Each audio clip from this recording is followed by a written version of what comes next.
আল্লাহ রাব্বুল আলামিন আমাদেরকে দিনরাত 24 ঘন্টায় বহু নিয়ামত দান করেছেন।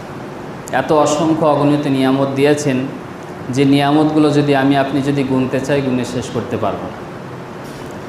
24টা ঘন্টা আমরা মৃত্যুর ভেলার উপরে চেপে আছি। মানুষের মারা যাওয়াটাই স্বাভাবিক, আর বেঁচে থাকাটা হচ্ছে অস্বাভাবিক।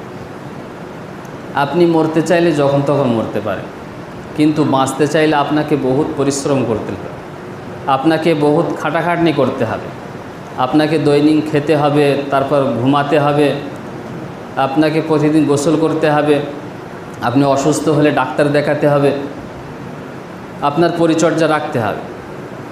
তো বাঁচার জন্য বহুত কাজ, আর মরার জন্য কোনো কাজ নেই। তো দৈনিক 24টা ঘন্টা আমরা মৃত্যুর ভেলার উপরে চেপে বসে আছি। এই যে নিঃশ্বাসটা ভেতরে যাচ্ছে, এটা